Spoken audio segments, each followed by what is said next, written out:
우리는 하나님의 뜻을 이 땅에 이루어 나가는 성도들입니다. 하나님은 우리에게 쉬지 말고 기도하라 라고 명령하십니다. 우리가 쉬지 않고 기도하는 것이 우리를 향하신 하나님의 뜻이다 라고 성경은 우리에게 말합니다. 그런데 어떻게 쉬지 않고 기도할 수 있을까요?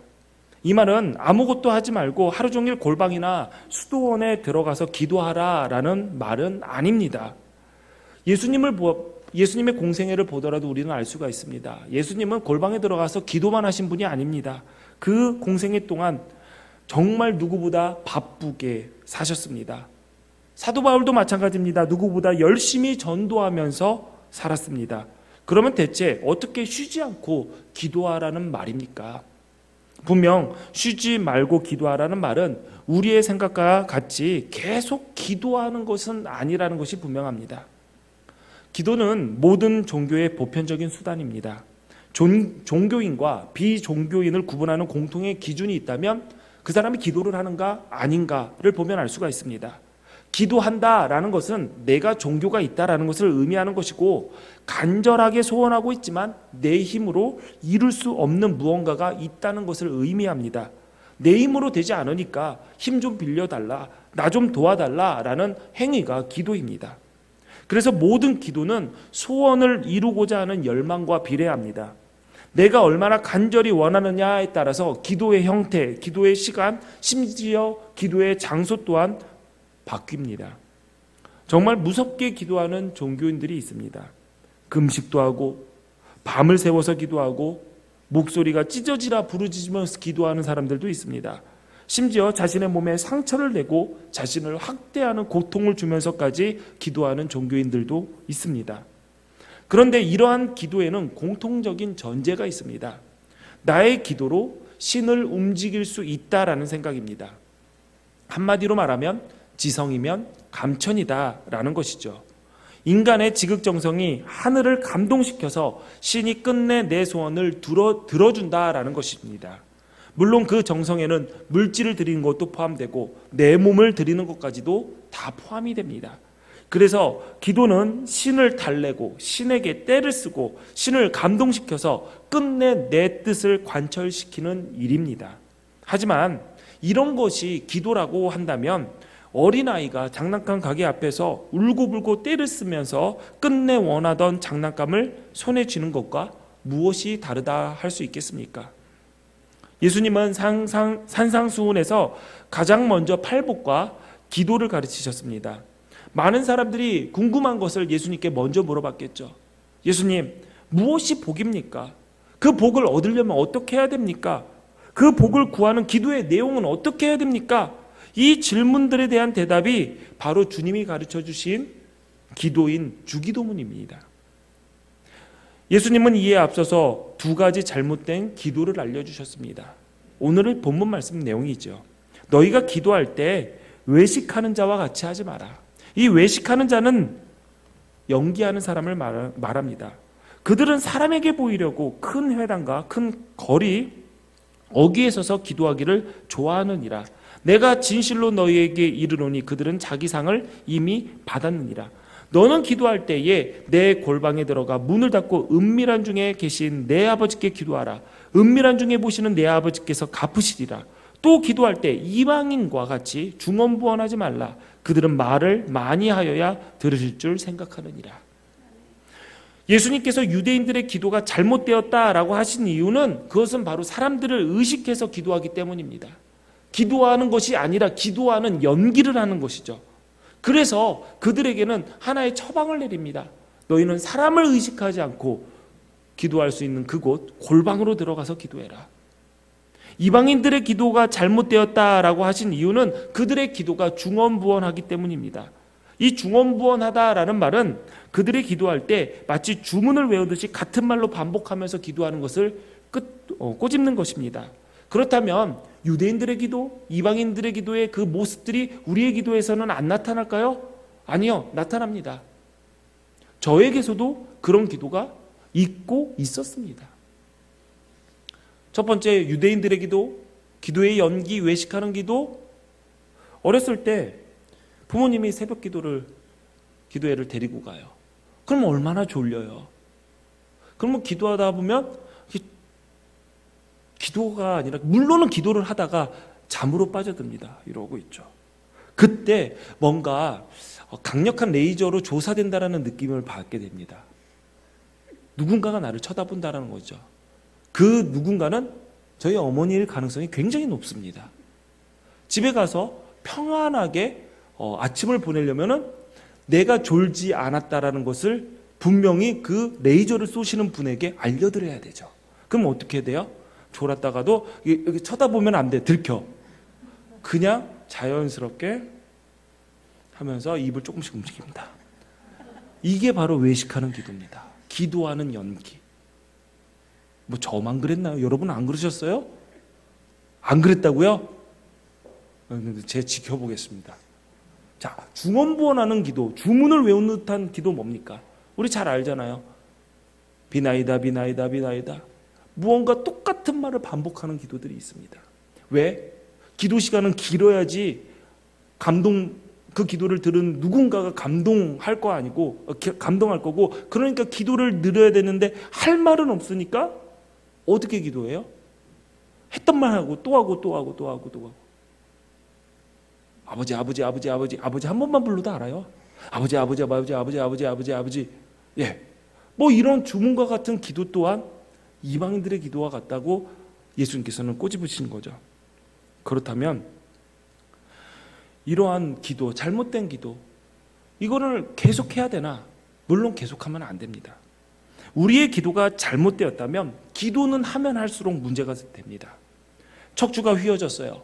그러면은 교정을 하고 운동을 해야지, 휘어진 상태에서 운동을 계속하면은 더 악화되듯이 우리의 기도가 하나님의 뜻과 상관없는 기도라면 기도하면 할수록 우리의 영혼에 해가 될 것입니다. 우리가 영혼에 해로운 기도를 드리고 있다면 기도에도 평안함을 누릴 수 없게 되죠. 기도에도 두려움과 염려와 걱정으로부터 자유함을 얻을 수도 없게 됩니다. 무엇보다도 기도를 하고 있는데, 기도를 하고 나왔는데 기쁨이 없죠.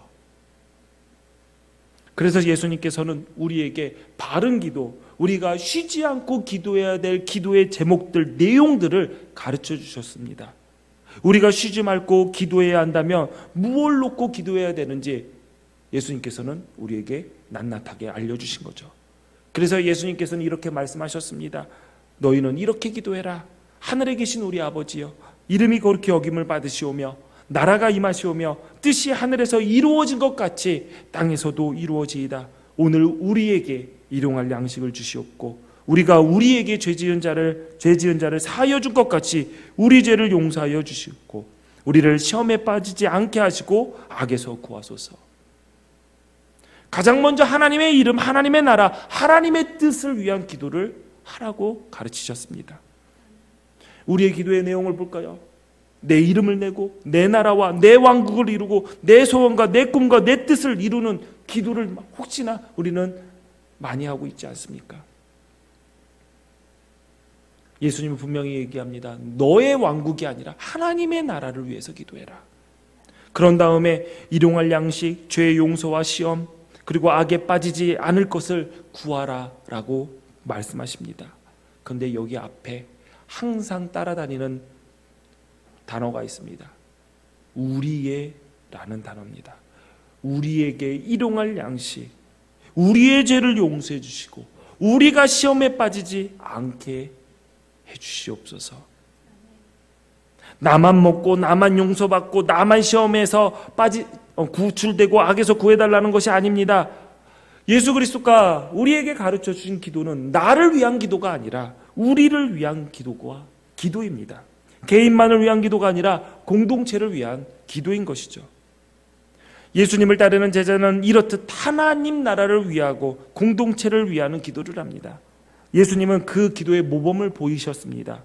바로 겟세마네 동산에서 마지막 밤에 드린 기도입니다. 예수님은 3번씩이나 죽을 힘을 다해 기도하셨는데 그 내용은 내 뜻대로 하지 마시고 아버지의 뜻대로 해달라라는 것이었습니다. 이 잔을 피할 수만 있다면 피하고 싶지만 끝내 자신의 뜻을 꺾는 기도를 하셨습니다. 또한 제자들이 넘어지지 않도록 기도하셨고 넘어졌다가도 다시 굳게 일어서서 다른 형제들을 돕는 기도의 사람이 되라고 기도하셨습니다. 누가복음 22장 31절 32절에 보니까 시몬아 시몬아 보라 사탄이 밀 까부르듯 하려고 요구하였으나 그러나 내가 너를 위하여 내 믿음이 떨어지지 않기를 기도하였노니 너는 돌이킨 후에 내 형제를 굳게 하라. 사탄이 밀채 털듯 하는 이때에 내가 믿음을 잃지 않게 해달라고 내가 기도했다. 베드로에게 말씀하셨죠. 바로 십자가 죽음을 앞에 두고 마지막 저녁 만찬에서 베드로에게 이런 말씀을 하셨습니다. 그리고 덧붙이셨죠. 너가 돌이킨 후에는 내 형제를 굳게 하라. 이 말씀을 구체적으로 풀면 이런 내용입니다. 시몬아 방심하지 말아라. 사탄이 밀에서 결을 가려내듯이 너희 모두를 내게서 떼어놓으려고 안간힘을 쓰고 있다. 내가 굴복하거나 지쳐 쓰러지지 않도록 내가 특별히 너를 위해서 기도를 했다. 내가 시험의 시기를 다 통과하거든 내 동료들이 새 출발할 수 있도록 너가 도와주어라. 베드로가 이 이야기를 듣고 무슨 생각을 했을까요? 나를 위해서 기도해 줬구나. 아닙니다. 자존심이 상했어요. 주님이 제 믿음을 위해서 기도했다고요? 아이고 괜한 기도하셨네요. 제 믿음은 제가 알아서 합니다. 걱정하지 마십시오. 주님이 갇히면 옥에 가면 저도 같이 갈 것이고 주님이 죽으시면 저도 따라 죽겠습니다. 그는 큰 소리 쳤습니다. 그러자 예수님은 한 가지 사실만 알려주셨죠. 내가 새벽에 닭이 울기 전에 3번 나를 모른다고 하게 될 거야. 예수님은 제자들을 데리고 겟세마네 동산에 올라가셨습니다. 같이 기도하자라고 얘기했지만 제자들은 잠이 들어서 기도할 수가 없었어요. 누가복음 22장 40절에 그들에게 이르시되 유혹에 빠지지 않게 기도하라 하시고 22장 46절에 어찌하여 자느냐 시험에 들지 않게 일어나 기도하라. 예수님께서는 유혹에 빠지지 않도록 기도해라. 그만 자고 기도해라. 시험에 들지 않도록 기도해라. 반복해서 말씀하셨습니다. 처음 기도를 가르쳐 주셨을 때나 마지막 겟세마네 동산에서나 시종일관 기도해야 할 제목이 있습니다. 그건 바로 우리가 기도하지 않으면 유혹과 시험에 빠지게 된다는 사실이죠. 우리말로 유혹과 시험은 다른 단어로 생각이 되지만 우리가 읽었던 이 말씀에는 헬라어 언어로 페이라스모스라는 단어, 유혹과 시험이 같은 단어입니다. 헬라어 단어는 유혹과 시련, 시험이라는 뜻을 다 가진 단어입니다. 그리고 여기에서는 유혹을 통한 시험의 뜻으로 말씀하신 것입니다. 원래 유혹은 하나님의 뜻이 아닙니다. 기도의 목적은 내 뜻을 구하다가 유혹이나 유혹에 따른 시험에 빠지지 않는 것입니다. 기도의 목적은 하나님의 뜻을 분별하고 그 뜻을 놓치지 않기 위해서입니다. 우리가 시험에 빠지지 않고 하나님의 뜻을 붙들 수 있는 유일한 방법은 내가 마음을 굳게 하는 것이 아니라 기도밖에 없습니다. 내 뜻을 이루는 가장 강력한 수단이라고 생각하는 일반적인 기도와는 전혀 다릅니다. 사실 내 뜻을 위해서라면 예수님의 이름으로 기도하지 않는 것이 더 빠를 수도 있습니다. 긍정적인 사고, 그래 나는 할 수 있어. 그래 한번 해보는 거야. 자기 최면, 나는 이미 이루었어 라고 최면한 경우도 어쩌면 더 빠릅니다. 그거를 무시할 수는 없어요. 분명히 못해요, 저는 안 돼요, 할 수 없어요 하는 사람보다 아니야 할 수 있어, 나는 가능해 라고 긍정적인 사고를 가지는 사람들이 훨씬 더 이런 일을 이루는데 도움이 됩니다. 기도는 이런 긍정적인 사고를 갖기 위해서가 아닙니다. 오히려 내 뜻을 위해서 예수님의 이름으로 기도하면 기도할수록 마음이 불편해집니다. 어려워집니다. 왜냐하면 내 뜻과 예수님의 뜻, 하나님의 뜻이 너무나도 상반된다는 것을 우리는 기도를 통해서 발견할 수 있기 때문이죠. 지금까지만 나눈 말씀만 해도 우리가 왜 기도해야 되는지 분명해졌습니다. 무엇을 위해서 기도해야 되는지. 이 질문에 답, 쉬지 말고 기도해야 되는 것, 이것은 다른 것이 아니라 바로 예수님의 뜻 안에 예수님의 뜻을 제대로 아는 것이라고 우리는 결론 지을 수 있습니다. 예수님의 뜻을 알고 예수님을 알기 위해 생각하고 예수님의 말씀을 묵상하면서 그 말씀을 내 안에 내 가슴 속에 새겨놓는 것보다 더 바른 기도는 없습니다. 그래서 기도라는 것은 처음에는 아기가 옹알이 하듯이 내 이야기를 하다가 자라면서 다른 아이들이 갖고 있는 거 저거 나 갖고 싶어요 라고 달라고 나도 달라고 조르다가 점점 크면은 누군가의 이야기에 귀를 기울이고 그들의 필요에 눈을 뜨는 단계까지 나아가게 됩니다. 이것을 우리는 성숙이라고 하죠. 그럼 어떻게 해야지 성숙하게 될까요? 나이 들어서 성숙한다? 그렇지 않습니다. 예수님은 이렇게 얘기합니다. 나에게 붙어 있어라. 너희가 성숙해지려면 예수님과 친해져야 되는 거고 나에게 붙어 있어서 나와 하나가 되는 것이다. 그러면서 예수님은 이렇게 말씀하셨죠. 하나님 아버지와 나는 하나이다. 요한복음 15장 5절에 나는 포도나무요 너희는 가지라. 그가 내 안에 내가 그 안에 거하면 사람이 열매를 많이 맺나니 나를 떠나서 너희는 아무것도 할 수 없습니다. 종교는 내가 신을 찾는 일이고 신앙은 하나님이 나를 찾아오시는 사건입니다. 예수님은 내가 너를 불렀다라고 알려주십니다. 요한복음 15장 16절에 너희가 나를 택한 것이 아니요 내가 너희를 택하여 세웠나니 이는 너희로 가서 열매를 맺게 하고 또 너희 열매가 항상 있게 하여 내 이름으로 아버지께 무엇을 구하든지 다 받게 하려 함이라. 예수님은 우리를 부르셨고 찾으셨고 세우셨고 우리를 보내셨습니다. 그렇다면은 그 목적과 이유가 있지 않겠습니까? 그 목적과 이유가 내 뜻과 내 계획과 나보다 더 중요하지 않겠습니까? 그런데도 내가 뭘 원하는지가 더 중요하다면 우리는 아직 그리스도의 제자라기보다는 유대인이거나 이방인인 셈일 것입니다. 아니면은 내 생각과 내 욕심밖에는 생각할 수 없는 아주 미성숙한 어린아이에 불과한 것이겠죠. 방금 요한복음 15장 16절 내 이름으로 아버지께 무엇을 구하든지 다 받게 될 것이다 라는 이 말씀을 우리는 바르게 알 필요가 있습니다. 예수님은 기도를 이렇게 얘기한 거죠. 내 이름으로 아버지께 구하는 것. 그런데 우리는 이러한 말씀, 기도에 대한 말씀을 잘못 생각할 때가 많아요. 입을 크게 벌려라 내가 채우겠다라고 얘기를 하니까 그거를 보고 입을 크게 벌리라고 했으니까 일단은 크게 기도하자. 그래서 공부는 하나도 안 하는데 서울대 가게 해주세요 라고 기도하거나 열심히 일하지도 않는데 일단 11조는 1,000만 원 하게 해주세요.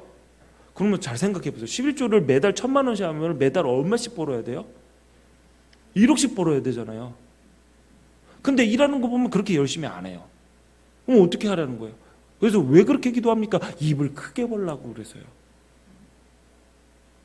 일단 말도 안 되는 걸 구해요. 그러면서 하나님께서 해주실 거라고. 왜냐하면 내 이름으로 구하는 거 뭐든지 아버지께서 들어주신다라고 얘기해요. 여러분 잘못된 겁니다. 이 말씀을 준비하면서 동요가 하나 생각났어요. 여러분도 잘 아는 동요일 겁니다. 원숭이 엉덩이군요. 제가 1부 때는요 원숭이 똥구멍은 빨개 했어요.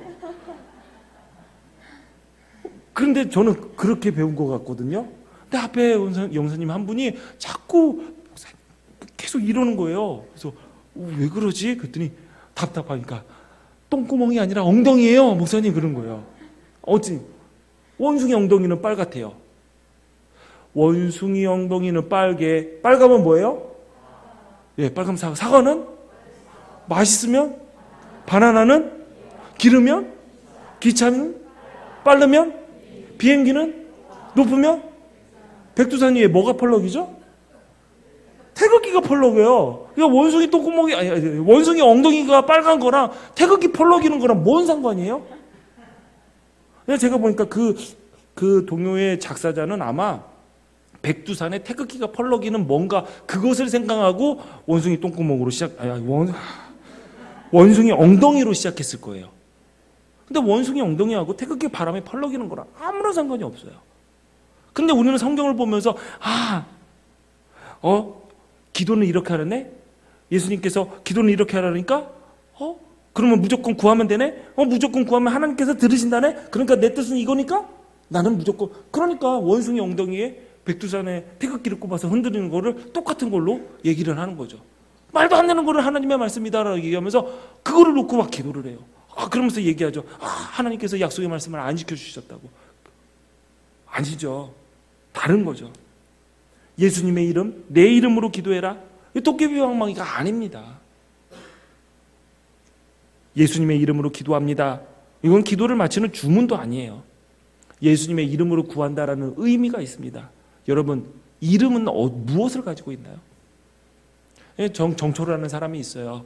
뭐 저를 제가 소개를 해요. 저는 뭐 얼굴이 이렇게 길고요. 뭐 팔다리는 짧고요. 허리는 길고요. 그래서 어떻게 보면 악어와 같이도 생겼고요. 뭐 이런 얘기를 막 해요. 너무 길어요. 그럼 어떻게 얘기해요? 여러분 간단하게 소개할 때 저는 정초로입니다. 그거 하나면 돼요. 이름은 뭐냐면 그 사람의 대표성을 가지고 있어요. 어떤 생각을 하고 있는지, 무엇을 가지고 있는지, 어떠한 일을 하는지 그 이름 석자 안에 그 모든 것이 다 들어가 있어요. 예수님의 이름으로 구한다? 그건 예수님의 대표성을, 그 이름은 예수님의 대표성을 의미합니다. 무슨 말입니까? 예수님의 이름에 걸맞게, 예수님에 걸맞게 기도하라는 의미가 예수님의 이름으로 기도하는 것입니다. 예수님께서 내 이름으로 구하는 것, 무슨 말입니까? 나와 같은 것을 구하는 것, 내가 구하는 것과 같은 것을 너희도 구해라. 그렇게 구할 때 하나님 아버지께서 나에게 응답하셨던 것처럼 너희 또한 모든 것을 다 받게 될 것이다. 그 의미입니다. 여러분의 뜻을 예수님의 이름에 빌어와서 그렇게 해서 여러분의 뜻을 구하고 여러분이 원하는 것을 얻으라는 얘기가 아니라 아버지의 뜻에, 예수님의 뜻에 나의 뜻을 맞추라는 것이죠. 그렇다면 우리의 기도가 과연 예수님의 뜻에 따라서 기도하고 있는가? 아직도 우리의 기도의 대부분은 내 뜻으로 구하지 않나요? 나 자신의 필요, 내 가족의 필요, 심지어 교회를 위해, 공동체를 위해서 기도한다고 하지만 엄밀히 따지면 그것도 내 교회입니다. 나라와 민족을 위해서 기도한다. 굉장히 기도의 폭이 넓어진 것 같지만 내 나라예요. 내 민족이에요. 내 나라, 내 교회, 내 민족을 위해서 기도하는 것도 대단한 거죠. 그러나 사실 따지고 보면 그런 기도조차도 나라는 한계에 갇혀 있는 겁니다.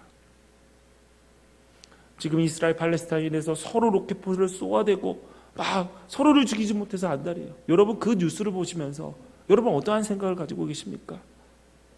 부끄럽지만 저도 아이언돔이 가장 신기했어요. 야, 어떻게 그거를 다 갖다 맞추냐? 우리나라는 그거를 한다는데 그거 한 발에 5천만 원이라는데 그거 너무 비싸지 않나? 그런 생각하고 있어요. 사람이 죽어나가는데.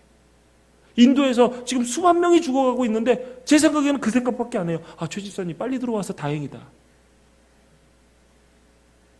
이게 나라는 한계에서 갇힌 우리의 이 한심한 모습들이에요. 우리의 기도가 사실은 아버지의 뜻에 가까워지려면 사실 나를 무너뜨려야 돼요. 내 뜻을 무너뜨려야 됩니다.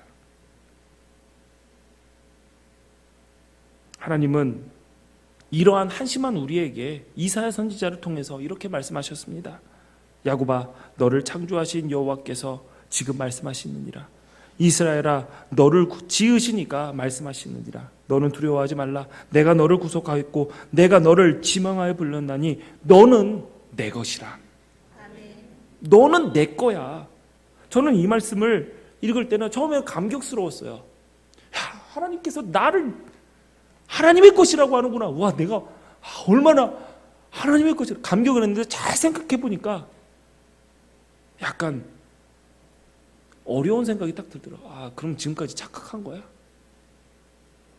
왜냐하면은 이 몸이 내 것이라고 생각하고 내 재주, 내 능력, 내 시간 하나님의 것인데 내 것이라고 주장하고 고집하고 씨름했구나.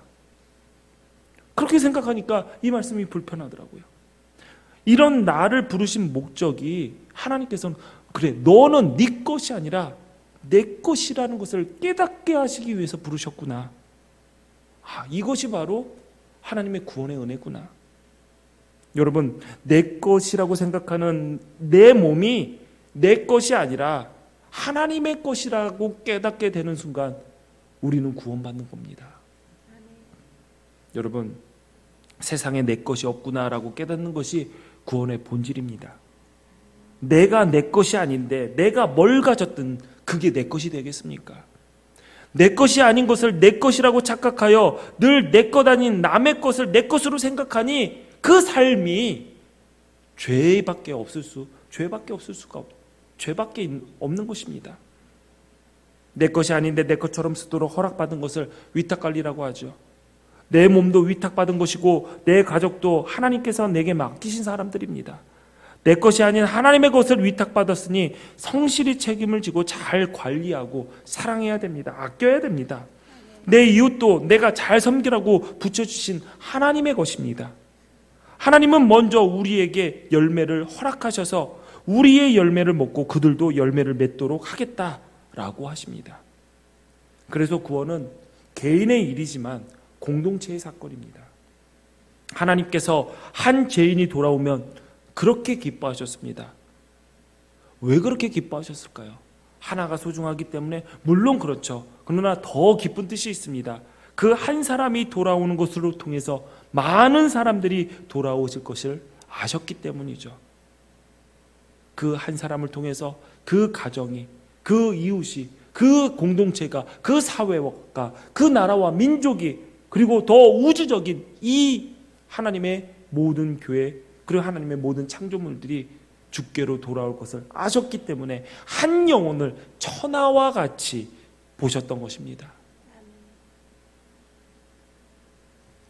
그런데 하나님이 위탁하신 것, 그것을 내 것으로 착각해서 나를 위해서 사용한다? 그것은 죄입니다.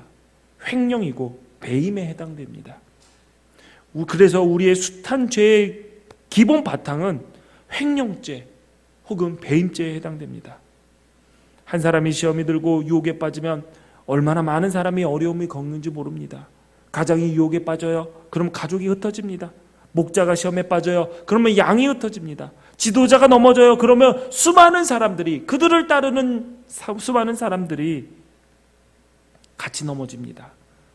그래서 쉬지 않고 기도하는 것이 하나님의 뜻이다라고 말한 바울이 그렇게 말한 것입니다. 우리가 하나님의 사람이라면, 여러분의 삶에 터전에 맡겨진 것이 있다면 여러분 유혹에 빠지지 않기 위해, 하나님의 뜻과 멀어지지 않기 위해서 기도하셔야 됩니다. 내 뜻을 고집하는 기도가 아니라 하나님의 뜻을 찾아가는 기도를 하셔야 됩니다. 마지막으로 여러분들에게 올바른 기도를 위해서 하나님의 말씀을 더욱 가까이 하라고 권면을 합니다. 여러분, 말씀을 따라서 구하지 않는 기도는 어떤 기도가 될까요? 하루 종일 쉬지 않고 무슨 기도를 하겠습니까?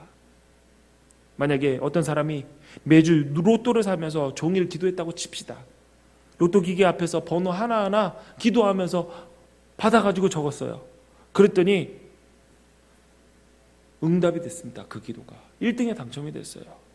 그날 밤 감사 기도를 드리고 다시 밤새 부르짖어서 기도한 다음에 다음 주에 다시 번호를 써서 넣었는데 연속으로 2주 1등에 당첨이 됐습니다. 그 사람이 이렇게 기도해요. 하나님, 제가 무엇이 간데 이토록 큰 복을 저에게 허락하십니까? 하면서 너무 감사해서 현수막을 겁니다. 이 모든 것은 하나님이 하셨습니다. 2주 연속 1등 당첨. 그 현수막을 만들어서 로또상 가게 위에 걸었습니다. 그러면 하나님이 영광 받으십니까? 제가 로또라는 얘기로 조금 격이 떨어지게 이야기했지만 우리의 삶의 기도 제목 한번 보십시오. 로또만 다른 걸로 바꿔지지 않습니까? 과연 하나님의 영광을 위해서인가? 아니면 나의 나라, 내 영광을 구하는 건가? 우리는 한번 돌아볼 필요가 있습니다. 말씀을 따라서 구하지 않으면 우리의 기도는 이러한 수준에서 벗어나지 않습니다. 예수님은 반석 위에 집을 지으라고 말씀하셨죠. 반석이 아니라 모래 위에 집을 지으면 홍수가 날 때 집이 통째로 무너지기 때문입니다. 그런데 말씀을 따르지 않고 모래 위에 집을 지었습니다. 그리고 나서 기도를 합니다. 무슨 기도를 합니까? 홍수 나지 않게 해달라고 쉬지 않고 기도를 하죠. 그 기도가 어떻게 바른 기도가 될 수 있겠습니까? 그래서 기도를 많이 해도 때로는 기도하지 않는 사람들보다 더 큰 문제를 일으키는 경우가 있습니다. 몇 시간씩 기도를 하고 방언을 하고 그래도 얼굴에 평안이 없고 입에는 불평이 가득합니다. 내 얘기만 하면서 걸핏하면 사람들과 다툽니다. 왜 그렇습니까? 말씀을 따라 반석 위에 집을 짓지 않은 탓입니다. 자기 마음대로 모래 위에 집을 짓고 나서 홍수가 나지 않게 해달라고 기도하니까 평안이 없고 매사에 다툼이 일어나는 것이죠. 예수님이 무슨 기도를 하든지 먼저 하나님의 나라와 하나님의 의를 구하라 라는 것이 바로 그겁니다. 그 뒤는 알아서 되는 거죠. 하나님의 뜻에 맞는다며. 반석 위에 집을 지었는데 우리의 기도가 굳이 홍수나지 않게 해달라고 기도할 필요가 있겠습니까? 너희는 먼저 그의 나라와 그의 의를 구하라. 그리하면 이 모든 것을 너희에게 더하시리라. 순서가 분명해야 됩니다. 우리의 기도는 말씀에서 출발돼야 됩니다. 믿음도 말씀에서 시작되어야 됩니다. 사랑도 말씀에서 시작되어야 되고 소망도 마찬가지입니다. 믿음은 들음에서 나고 들음은 그리스도의 말씀으로 비롯됩니다. 그러므로 말씀을 잘 묵상하고 말씀을 읽고 가까이 하는 것이 바른 기도의 첫 출발이 될 것입니다. 쉬지 말고 기도하라. 쉬지 말고 그분의 뜻을 찾는 거고 말씀을 가까이 하는 거고 예수님을 생각하는 것입니다. 그분께 붙들린 인생이 되는 것이 쉬지 말고 기도하는 그 삶이 될 것입니다. 그 삶을 말하는 것입니다. 그러나 자칫하면 거꾸로 믿음은 내 욕망에서 나고 들음은 세상의 지식으로 비롯될 수가 있습니다. 어디서 들었는데 이것이 더 괜찮아. 이것이 이 문제 해결 방법이야. 그런 순간 내 생각대로 구하게 되고 내 욕망에 따라서 기도하게 됩니다. 그래도 하나님께서는 응답하실 때가 있습니다. 하나님의 은혜가 굉장히 커서일 수도 있겠죠. 그런 빗나간 기도를 들으시고 응답을 하십니다. 이스라엘 백성들이 광야에서 먹을 것이 없게 되자 불평을 합니다. 이집트에서 살던 때, 노예로 살 때가 더 좋았어 라고 불평을 합니다. 하나님께 원망을 하죠. 그런데 하나님께서 그들에게 만나를 내려주셨어요. 그러면서 분명하게 얘기합니다. 그들의 기도의 응답이 아니다. 그들의 원망의 대가가 아니다. 너희들이 광야에서 먹을 것이 없다라고 얘기하면서 원망하고 기도했지만 그 기도의 응답이 아니라 거기에는 분명히 적혀 있습니다. 이 만나를 가지고 내 율법대로 내 뜻대로 행동하는가 시험하기 위해서 내가 그 만나를 허락했다라고 얘기합니다. 그들에게 복이 아니에요. 만나는 시험거리고 하나님의 사람으로 하나님의 백성으로 살아가기 위한 단계 중에 하나였습니다. 훈련 중에 하나였죠. 때로는 우리는 무슨 기도인지도 모르고 그냥 기도하지만 하나님께서는 우리에게 복을 가장한 시험도 주시고 복을 가장한 훈련도 주시고 고난을 가장한 복도 주시고 고난을 가장한 훈련도 주십니다. 하나님의 놀라운 계획을 분명히 우리가 다 알 수는 없지만 우리가 기도하면서 하나님의 뜻을 한 걸음씩 한 걸음씩 하나님의 뜻에 가까이 올 때 우리는 하나님의 계획을 발견할 수 있게 되죠. 그렇다면 우리의 기도는 바뀔 수밖에 없는 거죠. 기도에도 성숙이 있어야 됩니다. 자식이 자라서 부모의 마음을 헤아리듯이 우리도 자라 아버지의 하나님의 마음을 조금이나마 알아가야 합니다. 말씀 묵상하는 것, 제가 계속 얘기를 하니까 묵상한다라는 말에 좀 헷갈려서는 안 됩니다. 묵상, 생각한다. 그러니까 기도의 자리에 앉아서 그저 생각하는 경우가 있습니다. 생각만 하다가 끝나는 경우도 있죠. 문제가 있어서 하나님께 기도한다고 기도의 모습을 취하고 기도의 자리에 나와서 자기의 생각을 합니다. 어떻게 하지? 이런 거 이렇게 한번 해볼까? 저렇게 할까? 아니야, 이렇게 하는 것이 좋을 거야. 그리고 생각의 결론을 짓습니다. 그러면서 그 결정이 하나님의 인도하심이다. 내가 기도 중에 그런 생각을 받았다. 아니에요. 하나님께서 말씀하신 것이 아니라 자리에 앉아서 내 생각만 한 겁니다. 응답이 아니라 고민 끝에 결정한 것이죠. 사탄은 우리의 기도를 그저 잡념으로 만들기 위해서 생각해라 끊임없이 속삭입니다. 여러분 기억해야 됩니다. 생각은 사람을 움직이게 하고 기도하면 하나님이 움직이십니다. 사람이 움직이면 분주하고 시끄럽고 소리가 나고 다툼이 많아지지만 하나님이 일하시면 소리가 없어지고 화해와 연합이 이루어집니다. 그러므로 기도할 때 내 생각을 하고 내 생각을 앞세워서 하나님 이 뜻에 내 생각에 하나님의 뜻을 맞추십시오 라고 생각하는 것이 아니라 오직 하나님의 바른 뜻을 찾기를 구하셔야 됩니다. 여러분 말씀을 가까이 하셔야 될 것이, 말씀이 없이 기도하면 이 기도라는 정말 하나님께 드릴 수 있는 가장 선한 행위 역시 사탄이 일하는 통로가 된다는 사실을 우리는 잊지 말아야 됩니다. 우리가 매일매일 말씀을 묵상하는 것, 제가 여러분들에게 그렇게 말씀 묵상을 강조하는 것, 큐티를 강조하고 그렇게 가까이 하라라고, 소중히 여겨라라고 이야기하는 것도 다른 이유가 아닙니다. 하나님의 뜻을 알고 그 뜻 안에 머무르고 그 뜻에 따라서 기도하기 위해서입니다. 여러분, 기도의 자리에 있을 때 내 생각이 떠오를 때마다 여러분 예수님의 이름을 크게 부르십시오. 내 생각이 기도를 막을 때 여러분 말씀을 펴십시오. 말씀을 생각하는 것이 선이고 나를 생각하는 것이 악입니다. 만물보다 부패한 것이 사람의 마음이고 생각하는 것보다 악한 생각을 할 수밖에 없는 것이 우리 인간의 타락한 모습이기 때문이죠. 사랑하는 성도 여러분, 기도하십시오. 기도해야 합니다. 기도하지 않고서는 절대로 하나님의 뜻을 이룰 수가 없습니다. 쉬지 않고서 기도하지 않고서는 하나님의 일하심을 절대로 볼 수 없습니다. 바른 기도를 하십시오. 하나님의 말씀을 붙들고 하나님의 뜻을 찾고 하나님의 뜻을, 계획을 밝히 볼 수 있는 믿음의 눈을 달라고 여러분 구하십시오. 그래서 여러분의 삶이 유혹과 시험에 흔들리는 삶이 아니라 오직 견고한 반석 위에 세운 집과 같아서 홍수가 나고 비가 와도 어떠한 흔들림 없이 하나님의 나라, 하나님의 다스리는 통치, 하나님의 뜻을 세워나가는 그러한 복된 삶의 주인공이 되시기를 바랍니다. 아멘. 쉬지 말고 기도하라. 이것이 그리스도 예수 안에 있는 우리 모두가 하나님의 뜻에 순종하는 길입니다. 아멘. 기도하겠습니다. 전능하신 하나님, 세상에 살아가면서 많은 선택의 순간들을 만납니다. 내 마음속에는 무엇을 선택할지 정해놓았지만 그 순간에도 다시 한번 기도하게 하옵소서. 우리의 기도가 나의 생각과 계획, 욕심을 나열하는 것이 아니라 아버지의 뜻을 구하는 통로가 되게 하옵소서. 말씀을 가까이 함으로 하나님의 뜻을 알게 하시고 기도하면서 하나님의 뜻을 나의 꿈으로 품게 하옵소서. 예수님 이름으로 기도합니다. 아멘. 다 같이 일어나셔서 하나님께 예물 드리십니다.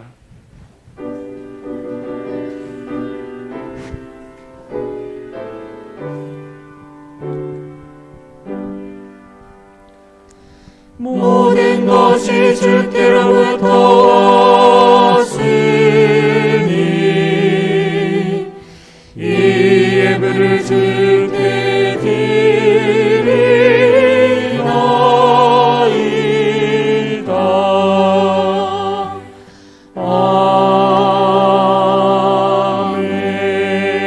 아멘. 드려진 예물 위해서 기도하겠습니다. 주님이 생명을 주셨기에 오늘 살아 숨을 쉽니다.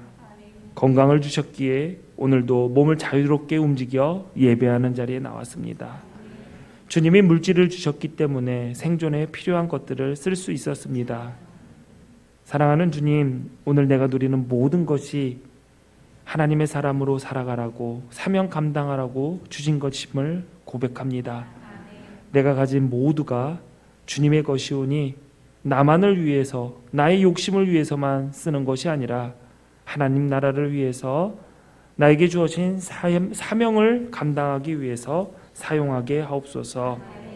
세상의 것보다 하늘 보화를 더 소중히 여기며 살게 하시고 사라져 없어져 버릴 허탄한 것을 구하는 삶이 아니라 영혼을 구하는 지혜를 우리에게 허락하여 주옵소서.